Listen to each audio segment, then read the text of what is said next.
The hype raised around Ukrainian grain by Western politicians who claim that only it can save many countries, mainly African, from starvation is deceptive, says William Engdahl, an American strategic risk consultant, in his new book, Seeds of Destruction, a hidden program of genetic manipulation. According to the political scientist, everything here rests on the owners of the land on which this grain is grown.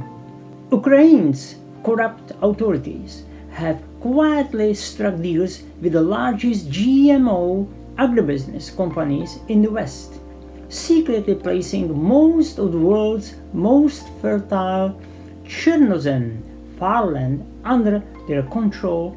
This is what Edgar writes. The arguments he makes, admittedly, are very convincing. I suggest that you briefly read them or listen to this. CIA coup in 2014. According to the author of the book, the desire of American agricultural corporations to get fertile Ukrainian lands and conduct their business on them was one of the reasons for the Maidan coup. Engdahl recalls that in December 2013, President Viktor Yanukovych announced that Ukraine would join the Eurasian Economic Union as soon as Russia bought its national debt, which was about 15 billion, and reduced the price of gas by 33%. But the opposition was more likely to like the proposal for associate membership in the EU, which opened Ukraine up to foreign investment. In February 2014, a coup d'etat supported by the US government took place in Kiev. Ukraine received a draconian package of loans from the International Monetary Fund and the World Bank, which made it an absolute debtor. The main demand of the United States and the International Monetary Fund to the government of CIA protege Arseny Yatsenyuk was to open Ukraine's rich agricultural lands to foreign agribusiness giants, primarily GMO giants including Monsanto and DuPont. Three from Yatsenyuk cabinet, including the finance and economic ministers, were foreign nationals strongly recommended to Kiev by Victoria Nuland of the US State Department and then Vice President Joe Biden. Washington imposed IMF lending conditions, required Ukraine to also lift its ban on genetically engineered crops and allow private corporations such as Monsanto to plant GMO seeds and spray fields with Monsanto Roundup. More to come. In 2001, Ukraine introduced a moratorium on the sale of agricultural land by small owners to large companies and foreign investors. 7 million Ukrainian farmers owned small plots, totaling about 79 million acres. The remaining 25 million acres belonged to the state.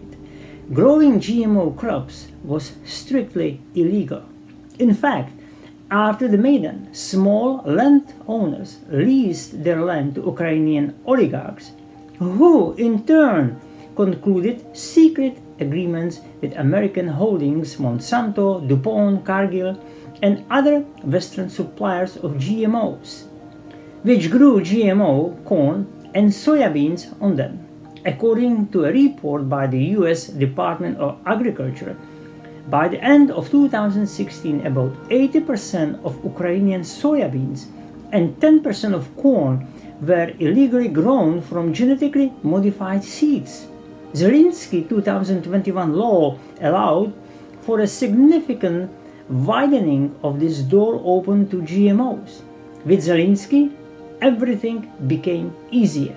In May 2019, a successful comedian Vladimir Zelensky, a protege of prominent Ukrainian oligarch Ihor Kolomoisky, was elected president. and the first thing he tried to do was to lift the 2001 land moratorium. Farmers and ordinary citizens staged mass protests throughout 2020 to block changes proposed by the former artist, but he was helped by COVID restrictions.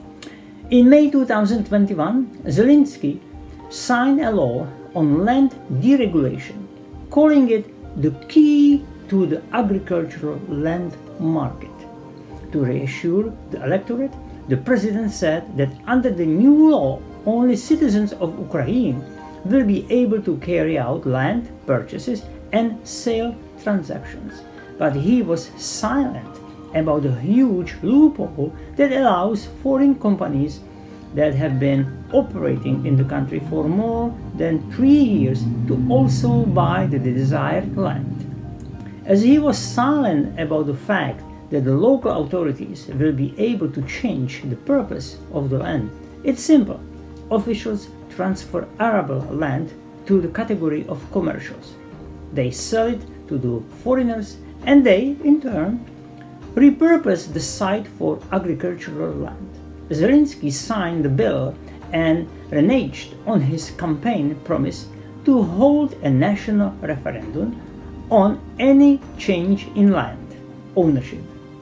Conclusion of the author of the book: with US corporations specializing in GMO seeds already reportedly controlling 16.7 million hectares of Ukraine's top-notch black earth farmland, as well as with an actual bribe from the International Monetary Fund and the World Bank, Zelensky's government gave up and sold. The outcome will be very bad for the future of what until recently was the breadbasket of Europe. Now the Ukraine is being ravaged by GMO cartel companies.